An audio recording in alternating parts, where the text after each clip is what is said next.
ನಮಸ್ಕಾರ ಸ್ನೇಹಿತರೆ, ನಮ್ಮ ಮೈಥಾಲಜಿ ಮೀಟ್ಸ್ ಮೀ ಚಾನೆಲ್ಗೆ ತಮಗೆಲ್ಲರಿಗೂ ಸ್ವಾಗತ. ಈಗ ನಾವು ತಿಳಿಯಲಿರುವ ವಿಷಯ ಪರಬ್ರಹ್ಮ ಸ್ವರೂಪಿ ಆದಿಗುರುಗಳ ಗುರುವಾದ ಶ್ರೀ ದತ್ತಾತ್ರೇಯರ ಮಹಿಮೆ, ತ್ರಿಮೂರ್ತಿಗಳ ಶಕ್ತಿಯ ಏಕರೂಪ ಅವಧೂತ ಯೋಗೇಶ್ವರ ಆದಿಗುರು ಶ್ರೀ ದತ್ತಾತ್ರೇಯರ ಸಂಪೂರ್ಣ ಮಹಿಮೆ ತಿಳಿಯೋಣ ಬನ್ನಿ.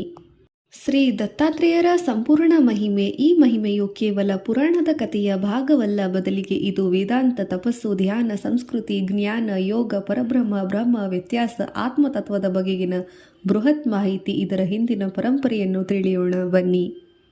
ದತ್ತಾತ್ರೇಯರ ದಿವ್ಯ ಜನ್ಮ. ವೇದ ಪುರಾಣದ ಸಾರ. ಶ್ರೀ ದತ್ತಾತ್ರೇಯರ ಜನ್ಮವು ಪಾವನ ಹಾಗೂ ಅಲೌಕಿಕ. ಇವರ ತಂದೆ ಅತ್ರಿ ಮಹರ್ಷಿ ಸಪ್ತ ಮಹರ್ಷಿಗಳಲ್ಲಿ ಒಬ್ಬರಾಗಿದ್ದರು ಮತ್ತು ಅವರ ಧರ್ಮಪತ್ನಿ ಅನಸೂಯ ತಪೋಬಲ, ಪಾವಿತ್ರ್ಯದಲ್ಲಿ ಅಪ್ರತಿಮ ಉದಾಹರಣೆ ಚರಿತ್ರೆ ಇವರದಾಗಿದೆ. ಅನಸೂಯ ಪಾವಿತ್ರ್ಯತೆಯನ್ನು ಪರೀಕ್ಷಿಸಲು ಸಾಕ್ಷಾತ್ ತ್ರಿಮೂರ್ತಿಗಳು ಬ್ರಹ್ಮ, ವಿಷ್ಣು, ಮಹೇಶ್ವರರು ಮುನಿಗಳ ರೂಪವಾಗಿ ಅವರ ಮನೆಗೆ ಬಂದರು.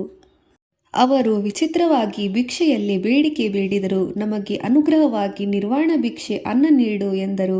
ಅನಸೂಯ ತಪಸ್ಸು, ಮಾತೃತ್ವ, ತೇಜಸ್ಸು, ಪವಿತ್ರ ಚಿತ್ತದಿಂದ ತ್ರಿಮೂರ್ತಿಗಳು ಶಿಶುಗಳನ್ನಾಗಿ ಪರಿವರ್ತಿಸಿದರು. ಇವರನ್ನೆಲ್ಲ ಒಟ್ಟಿಗೆ ಒಂದು ದಿವ್ಯ ರೂಪವಾಗಿಸಿ ಅತ್ರಿ ಅನಸೂಯ ಗರ್ಭದಲ್ಲಿ ಪಡೆದ ಜನ್ಮವೇ ಶ್ರೀ ದತ್ತಾತ್ರೇಯ ಮಹರ್ಷಿ. ಆದ್ದರಿಂದ ದತ್ತ ಅರ್ಪಿಸಿದ ತನುಮನ ಎಲ್ಲವನ್ನೂ ಅರ್ಪಿಸಿದವರ ದತ್ತ ಎಂದು ಅರ್ಥ. ಅತ್ರಿಯ ಪುತ್ರ ದತ್ತಾತ್ರೇಯ ತ್ರಿಮೂರ್ತಿಗಳ ಸಂಗ್ರಹ ಸ್ವರೂಪ. ಈ ನಿಗೂಢತೆಯ ಜನ್ಮದಲ್ಲಿ ಬ್ರಹ್ಮಜ್ಞಾನ ಮತ್ತು ವಿಷ್ಣು ಪರಿಪಾಲನೆ ಮತ್ತು ಶಿವನ ತಪಸ್ಸು ಎಂಬ ಮೂರು ಮಹಾಶಕ್ತಿಗಳ ಸಂಗಮ ಸಮ್ಮಿಲನತೆಯೂ ಇದೆ. ಶ್ರೀ ದತ್ತಾತ್ರೇಯ ಅವರ ಪರಬ್ರಹ್ಮ, ಜ್ಞಾನ, ಯೋಗ ಮೂರು ರೂಪದ ಐಕ್ಯತೆ ಇದೆ. ವೇದಗಳಲ್ಲಿ ದತ್ತಾತ್ರೇಯರನ್ನು ಅವಧೂತ ಎನ್ನುತ್ತಾರೆ. ಪುರಾಣಗಳಲ್ಲಿ ಜ್ಞಾನಮೂರ್ತಿ, ದಿಗಂಬರ ಎಂದರೆ ಉಪನಿಷತ್ತುಗಳಲ್ಲಿ ನಿರ್ಗುಣ ತತ್ವ ಎಂದು ವರ್ಣಿಸಿದೆ. ಹೀಗಾಗಿ ದಿಗಂಬರ ಶ್ರೀಪಾದವಲ್ಲಭ ದಿಗಂಬರ ಪ್ರಥಮ ಅವತಾರ ದತ್ತಗುರು ಎಂದು ಹೇಳಲಾಗಿದೆ. ದತ್ತಾತ್ರೇಯರ ಸ್ವಭಾವ ಸ್ವರೂಪ. ಯೋಗ, ಜ್ಞಾನ, ತಪಸ್ಸಿನ ಸಂಕೇತ. ದತ್ತಾತ್ರೇಯರು ಜಟಾಧಾರಿ, ದಿಗಂಬರ, ತ್ರಿಶೂಲಧಾರಿ, ಕಮಂಡಲವನ್ನು ಹಿಡಿದು ತಪಸ್ಸು, ಧ್ಯಾನ ಮೂರ್ತಿ ಸ್ವರೂಪ. 4 ಶ್ವಾನಗಳು ಜೊತೆ ಭಾವಚಿತ್ರದಲ್ಲಿ ಸೂಚಿಸಿದಂತೆ ಇವುಗಳನ್ನು 4 ವೇದಗಳಾಗಿವೆ. ಹೀಗಾಗಿ ಇವು 4 ವೇದಗಳೆಂದು ಸೂಚಿಸಲಾಗಿದೆ. ಹೀಗೆ ಹಿಮಾಲಯದಲ್ಲಿ ಸಂಚರಿಸುವ ಯೋಗೇಶ್ವರರು ಅವರ ನಗು, ಮೌನ, ಆಚರಣೆ, ವಿಚಾರಗಳು ಮತ್ತು ಅವಧೂತ ಜೀವನ ಶೈಲಿ ಜಗತ್ತಿನ ಒಂದು ಮಹಾ ಸಂದೇಶ ನೀಡುತ್ತದೆ. ಇನ್ನೊಂದು ಆಕಳು, ಧರ್ಮದ ಪ್ರತೀಕ. ಜಗತ್ತು ಕ್ಷಣಿಕ, ಆತ್ಮವೇ ಶಾಶ್ವತ. ಪ್ರಪಂಚದ ಬಂಧನಗಳು ತಾತ್ಕಾಲಿಕ, ಅಸ್ಥಿರವಾಗಿದೆ. ಸತ್ಯ, ಜ್ಞಾನ, ಆತ್ಮಜ್ಞಾನ. ದತ್ತಾತ್ರೇಯರ ಜೀವನವೇ ಪ್ರಕೃತಿಯೇ ಗುರು ಎಂದು ಹೇಳಿದ್ದಾರೆ. ಪ್ರಕೃತಿ ಪರಬ್ರಹ್ಮ ಸ್ವರೂಪದಲ್ಲಿನ ಪ್ರತಿರೂಪ ಎಂದು, ಪ್ರತಿಯೊಂದು ಕ್ಷಣವೇ ಜೀವನದಲ್ಲಿ ಪಾಠ ಎಂದು ಹೇಳಿದೆ. ಕರ್ಮ ಧರ್ಮದಲ್ಲಿನ ತತ್ವದ ವಿವರಣೆಯೂ ನೀಡಲಾಗಿದೆ. ಮನುಷ್ಯನ ಆತ್ಮವೇ ಪರಮಸತ್ಯ. ದೇಹ, ಮನಸ್ಸು, ಹೆಸರು, ರೂಪ ಇವೆಲ್ಲ ಮಿಥ್ಯ, ನಾಶವಾಗುತ್ತದೆ. ನಿರ್ಮಲ ಮನಸ್ಸು, ನಿಷ್ಕಾಮ ಜೀವನ, ನಿಷ್ಪಾಪ ಚಿತ್ತ ಇವೇ ಜ್ಞಾನದ ದಾರಿ.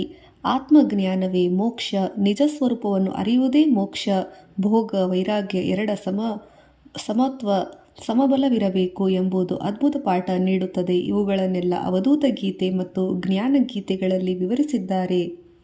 ಮನುಷ್ಯನ ಜೀವನದಲ್ಲಿ ಅಂತಿಮವಾಗಿ ಶಾಶ್ವತವಾದದ್ದು ಧರ್ಮ, ಅರ್ಥ, ಕಾಮ, ಕೊನೆಗೆ ಮೋಕ್ಷ. ಇವುಗಳನ್ನೇ ಕೊನೆಗೆ ಅಂತಿಮ ಸಮಯದ ಮರಣದ ಕಾಲದಲ್ಲಿ ಮುಂದುವರಿಯುತ್ತದೆ. ಪದಾರ್ಥಗಳು ಇವುಗಳಾಗಿವೆ. ಧರ್ಮ ಎಂದರೆ ಸರಿ ತಪ್ಪು, ಕಾಮ, ಕ್ರೋಧ, ಹಾನಿ, ಲಾಭ, ಶುಭ, ಲಾಭ ಇವುಗಳಲ್ಲ. ಬದಲಿಗೆ ಧರ್ಮವೆಂದರೆ ಸತ್ಯವನ್ನು ನುಡಿ, ಧರ್ಮದಲ್ಲಿ ನಡೆ ಎಂಬುದ ವೇದದ ಘೋಷಣೆಯು ನೀಡುತ್ತದೆ. ಧರ್ಮ ಎಂದರೆ ದಯೆ, ಕರುಣೆ, ಪ್ರೀತಿ, ಸ್ನೇಹ ಇವುಗಳ ಸಮ್ಮಿಶ್ರಣತೆ, ಸಮದೃಷ್ಟಿ. ಸಮಸ್ತ ಜೀವಿಗಳಲ್ಲಿ ಭಗವಂತ ಇದ್ದಾನೆ ಎಂಬ ವಿಶ್ವಾಸದಲ್ಲಿನ ನಂಬಿಕೆ ದೃಢತೆಯಾಗಿದೆ. ಎರಡನೆಯದಾಗಿ ಅರ್ಥ ಎಂದರೆ ನಮ್ಮ ಸಂಪೂರ್ಣ ಜೀವನದಲ್ಲಿ ನಾವೆಲ್ಲರೂ ಪಡೆಯುವಂತಹ ಅದ್ಭುತ ಪಾಠ. ಜಗತ್ತು ಕ್ಷಣಿಕ, ಅಸ್ಥಿರತೆ, ಅಶಾಶ್ವತ. ಶ್ರೀಕೃಷ್ಣ ಅರ್ಜುನನಿಗೆ ಹೇಳುತ್ತಾನೆ, ಈ ಸಮಯ ಕಳೆದು ಹೋಗುತ್ತದೆ. ದುಃಖ, ಸುಖ, ಲಾಭ, ಹಾನಿ, ಐಶ್ವರ್ಯ, ಬಡತನ ಯಾವುದೂ ಸ್ಥಿರವಲ್ಲ. ಎಲ್ಲವೂ ತಿರುಕನ ಕನಸಿನ ಹಾಗೆ. ನಿದ್ದೆಯಿಂದ ಎಚ್ಚರವಾದಾಗ ಯಾವುದೂ ಇರುವುದಿಲ್ಲ. ಮೂರನೆಯದಾಗಿ ಕಾಮ ಎಂದರೆ ಕರ್ಮಗಳ ಸಂಗ್ರಹಣೆ. ಶ್ರೀಕೃಷ್ಣ ಅರ್ಜುನನಿಗೆ ಹೇಳಿದಂತೆ, ಕರ್ಮಣ್ಯೇವಾಧಿಕಾರಸ್ತೆ ಮಾ ಫಲೇಷು ಕದಾಚನಃ ಮಾ ಕರ್ಮಫಲ ಹೇತುರ್ಭು ಮಾತಿ ಸಂಗೋಪ್ಸ್ತು ಕರ್ಮಣಿ. ಈ ಶ್ಲೋಕದ ಅರ್ಥ, ಕರ್ಮಣ್ಯೇವಾಧಿಕಾರಸ್ತೆ ನಮಗೆ ಕೆಲಸ ಮಾಡುವುದರ ಮಾತ್ರ ಅಧಿಕಾರ, ಹಕ್ಕು ಇದೆ. ಮಾ ಫಲೇಶು ಕದಾಚನ, ಆದರೆ ಫಲದ ಮೇಲೆ ಎಂದಿಗೂ ಹಕ್ಕಿಲ್ಲ. ಮಾ ಕರ್ಮಫಲ ಹೇತುರ್ಭೋ, ಕರ್ಮದ ಫಲವೇ ನಿಮ್ಮ ಗುರಿಯಾಗದಿರಲಿ. ಮಾತಿ ಸಂಗೋಸ್ತಂ ಕರ್ಮಣಿ, ನಿಷ್ಕ್ರಿಯತೆ, ಕೆಲಸ ಮಾಡದಿರುವ ಬಗ್ಗೆ ನಮಗೆ ಆಸಕ್ತಿ ಬೇಡ. ಸಾರಾಂಶ: ಈ ಶ್ಲೋಕವು ಕೇವಲ ಫಲದ ನಿರೀಕ್ಷೆಯಿಲ್ಲದೆ ನಮ್ಮ ಕರ್ತವ್ಯ ಕರ್ಮವನ್ನು ನಿಸ್ವಾರ್ಥ ಶ್ರದ್ಧೆಯಿಂದ ನಿರ್ವಹಿಸಬೇಕು ಎಂಬ ಪಾಠದಲ್ಲಿ ಕೆಲಸದಲ್ಲಿ ತೊಡಗಿಸಿಕೊಳ್ಳಬೇಕು.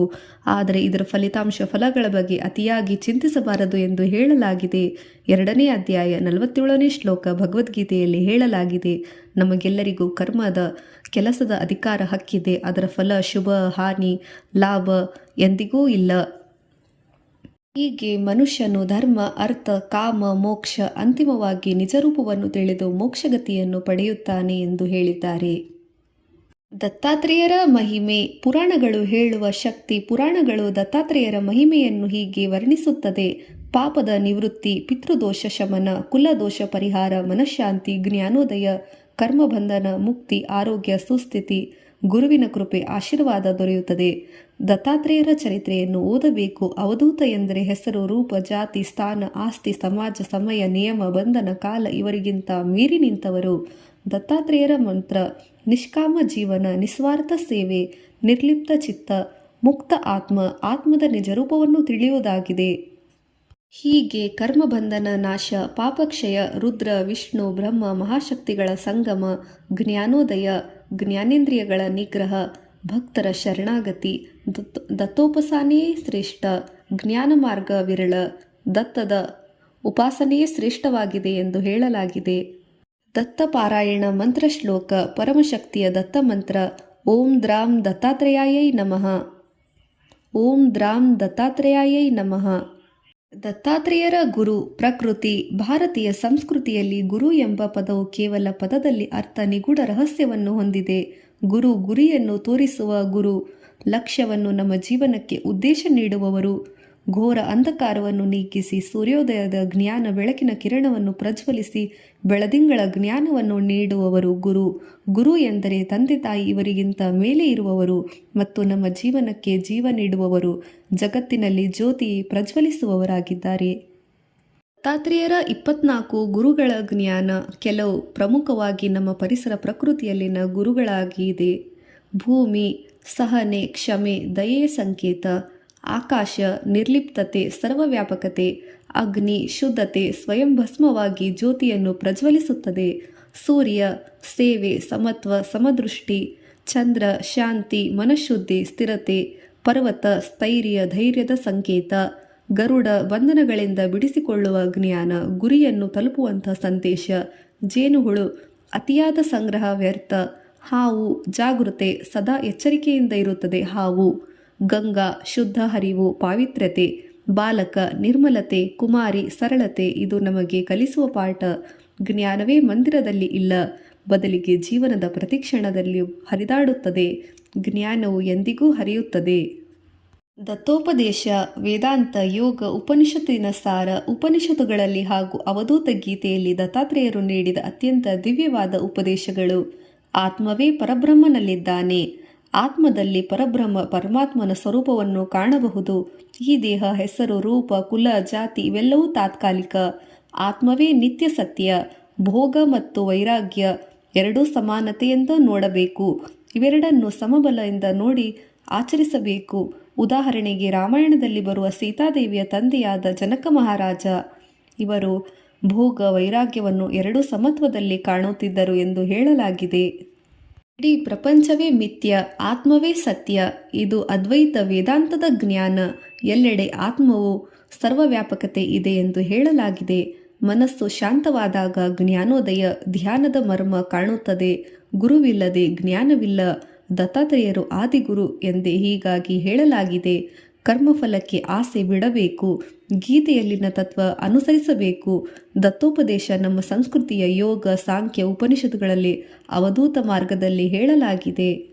ಭಾರತೀಯ ಸಂಸ್ಕೃತಿಯಲ್ಲಿ ದತ್ತಾತ್ರೇಯರ ಪ್ರಭಾವ.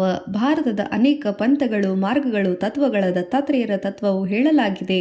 ನಾಥಪಂಥ, ಗೋರಕ್ಷ, ಗೋರಖ್ನಾಥ್, ಮತ್ಸ್ಯೇಂದ್ರನಾಥ್, ಜ್ಞಾನೇಶ್ವರರು, ನಿವೃತ್ತಿನಾಥ್, ದತ್ತ ಮಾರ್ಗದ ಅನುಯಾಯಿಗಳು ಎಂದು ಹೇಳಲಾಗಿದೆ. ಅವಧೂತ ಸಂಪ್ರದಾಯ ಎಲ್ಲ ಬಂಧನಗಳನ್ನೆಲ್ಲ ಮುಕ್ತ ಜೀವನ, ಯಾವರೊಬ್ಬರ ಮೇಲೆ ದ್ವೇಷ, ರಾಗ, ಕಾಮ, ಕ್ರೋಧ ಇಲ್ಲದಿರುವುದು, ಸಮದೃಷ್ಟಿ, ಸಮತೋಲನತೆಯ ಜೀವನ, ವೈರಾಗ್ಯ ತತ್ವ, ಬಸವಣ್ಣನ ಶೂನ್ಯ ತತ್ವ ಅಡಿಪಾಯು ಆಗಿದೆ. ದತ್ತೋಪದೇಶಗಳೊಂದಿಗೆ ಸಂವಾದಿಸುತ್ತದೆ. ಯೋಗ ಪರಂಪರೆ, ಹಠಯೋಗ, ರಾಜಯೋಗ, ಅಷ್ಟಾಂಗ ಯೋಗ, ಪರೋಕ್ಷವಾಗಿ ಇದೂ ಸಹ ದತ್ತಾತ್ರೇಯರ ತತ್ವವನ್ನೇ ಪ್ರೇರೇಪಿಸುತ್ತದೆ. ಭೋಜನ, ಅನ್ನದಾನ ಸಂಪ್ರದಾಯ, ದತ್ತೋಪದೇಶ, ಜ್ಞಾನವೇ ಪರಮದಾನ, ಪರಬ್ರಹ್ಮ, ಪರಮಧರ್ಮ, ಅನ್ನದಾನ. ಇದರಿಂದ ಅನೇಕ ರೀತಿಯ ದತ್ತಪೀಠಗಳು ಅನ್ನದಾನದ ಕೂಟಗಳನ್ನು ಆಯೋಜಿಸಿ ಸಹಾಯ ಸೇವೆ ಮುಖ್ಯವಾಗಿ ಇದರ ಉದ್ದೇಶವಾಗಿದೆ. ಕರಾವಳಿ ಭಾರತ, ಮಹಾರಾಷ್ಟ್ರ, ಕರ್ನಾಟಕ, ಗುಜರಾತ್, ಆಂಧ್ರಪ್ರದೇಶ ಇಲ್ಲಿ ಎಲ್ಲ ಕಡೆಗಳಲ್ಲಿಯೂ ದತ್ತಮಾರ್ಗ, ದೀರ್ಘಕಾಲವಾದ ದತ್ತಮಾರ್ಗ ಸಂಪ್ರದಾಯ ನಡೆಯುತ್ತಾ ಬಂದಿದೆ. ಹೀಗೆ ದತ್ತೋಪದೇಶ ದತ್ತಪುರಾಣದಲ್ಲಿ ಹೇಳಲಾಗಿದೆ. ದತ್ತಾತ್ರೇಯರ ಧ್ಯಾನ ಮಂತ್ರ: ಶಾಂತಂ ಜಟಾಮಕುಟಮಂಡಿತಮಾಪ್ರಮಂತಂ ನಾನಾವಿಧಾಲಂಕೃತಭೂಷಣಭೂಷಿತಾಂಗಂ ನಾಗೇಂಬ್ಯಂ ನಾಗಪಾಶದಮೃಂಗ್ಯ ಮಾನಂ ವಂದೇ ಹೃದಯ ದತ್ತಗತಮೇವ ಚ ಶಕ್ತಿರೂಪಂ. ನಾರದರು ಹೇಳಿದ ಶ್ಲೋಕದಲ್ಲಿ ಸ್ತೋತ್ರವು ನೀಡಲಾಗಿದೆ. ದತ್ತಾತ್ರೇಯರ ಸ್ತೋತ್ರ: ದತ್ತಾತ್ರೇಯರ ದಿವ್ಯ ಮೂರ್ತಿಯಾದ ದಯಾಮೂರ್ತಿ, ದಯಾನಿಧಿ ಶರಣು ದತ್ತಾತ್ರೇಯ. ದತ್ತಾತ್ರೇಯರ ಮಹಿಮೆ: ಮನಸ್ಸಿನ ಜಾಗೃತಿ, ಜ್ಞಾನ, ಭಕ್ತಿ, ಸೇವೆ, ಮನೋಭಾವ, ಪ್ರಕೃತಿ, ಸಂಸ್ಕೃತಿಯ ಸೇವೆ, ತತ್ವಶಾಸ್ತ್ರ ಇವೆಲ್ಲವುದರ ಒಂದೇ ನಿತ್ಯ ಜ್ಯೋತಿ, ಭಕ್ತಿ. ಹೀಗೆ ಭಕ್ತರ ಹೃದಯದಲ್ಲಿ ತಪಸ್ಸು, ಮನಸ್ಸಿನ ಶಾಂತಿ, ಜೀವನದಲ್ಲಿ ಸೇವೆ, ದಾನ, ಧರ್ಮ, ಚಿತ್ತದಲ್ಲಿ ಶಾಂತಿ, ಜ್ಞಾನ, ದತ್ತೋಪಾಸನೆ, ದತ್ತನ ಉಪದೇಶವನ್ನು ಜೀವನದಲ್ಲಿ ಅನುಸರಿಸುವುದಾಗಿದೆ. ಧನ್ಯವಾದಗಳು.